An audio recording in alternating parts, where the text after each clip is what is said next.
Cyberpunk 2077's big new 1.1 patch introduced a game-breaking bug earlier this week. And now, developer CD Projekt Red is fixing it. A new 1.1 hotfix is available across PC, Stadia, Xbox and PlayStation. While it also restores item randomization to a previous state, the primary purpose is to fix the game-breaking part of the Down on the Street quest. This quest includes a holocall that's supposed to trigger progress through the main part of Cyberpunk's 2077 storyline. But some players found the call was silent and blocked progress of the game.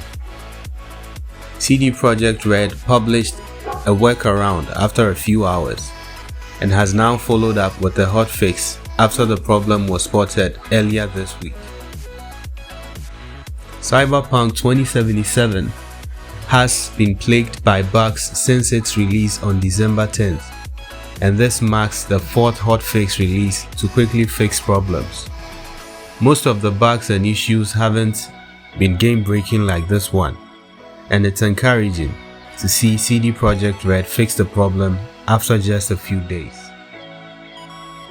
However, CD Projekt Red is also planning another major 1.2 patch that is supposed to be a larger and more significant update that will arrive in the coming weeks. Cyberpunk 2077 now has official modern support. After going quiet over the Christmas period, it's been a busy few weeks for the team at CD Projekt. Cyberpunk received its first major update last week, which was followed by the release of official modern tools and resources for the community. According to CD Projekt, the tools will be updated to ensure compatibility with future patches. You will find official tools and resources that will help you modify and create your own experiences in the world of Cyberpunk 2077. Tools will be continuously updated alongside with game patches to ensure compatibility.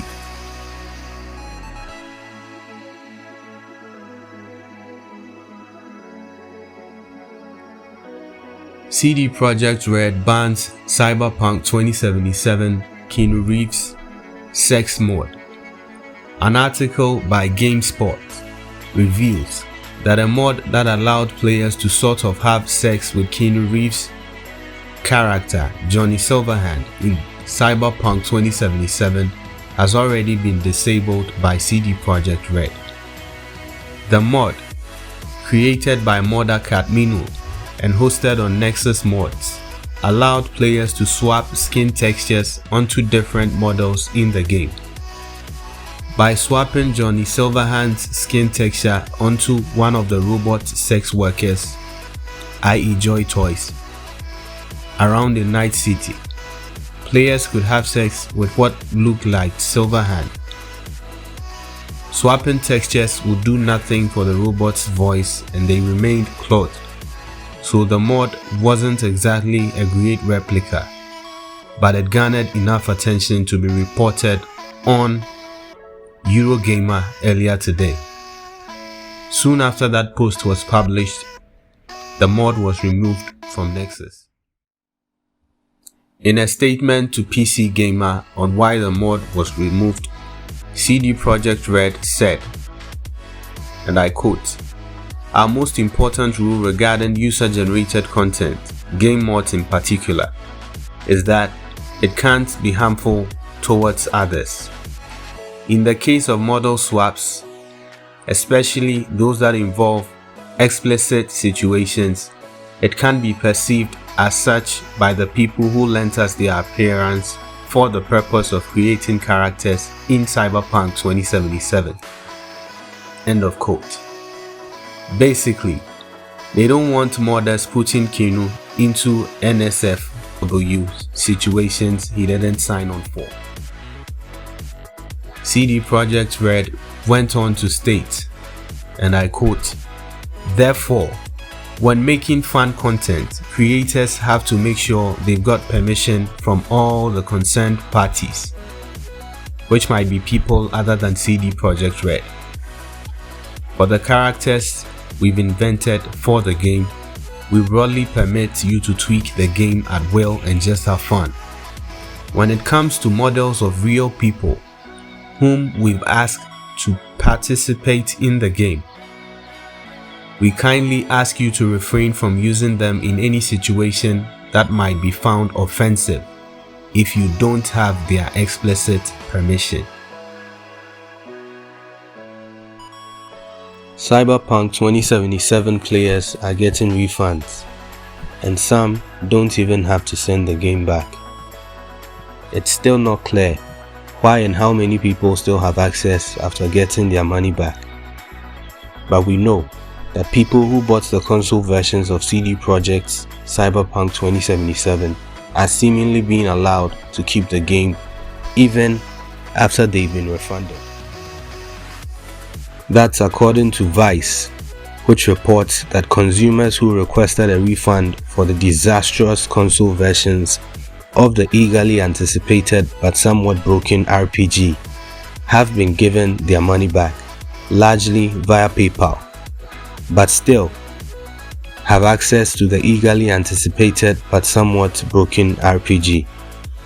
The deadline for requesting a refund was December 21, 2020. CD Projekt seems to also be refunding digital copies of Cyberpunk 2077 bought via digital download codes at retail. Some customers have been told that they would have to send the game back at some point as part of the refund process, but as of yet, it seems that none of them have been asked to do so. One customer had this to say, and I quote, "I was surprised. I didn't need to send it back. So I still have everything. As a customer, I feel they made good on it. Just show proof and we'll return your money." Unquote. CD Projekt is also allowing people to exchange their console version of the game for a PC edition. Why the company is allowing customers to keep the game even after they've been given their money back isn't clear. It's possible that CD Projekt didn't want to add the cost of shipping potentially millions of game units to the money it is already losing through refunds. This could also be a charm offensive, with the hopes of folks who still have Cyberpunk 2077 for free might talk about how much it has improved when CD Projekt eventually fixes its problems and creates a bit of a positive buzz. Who knows? Please, if you like what we do, support us by liking and subscribing to the channel. Thank you.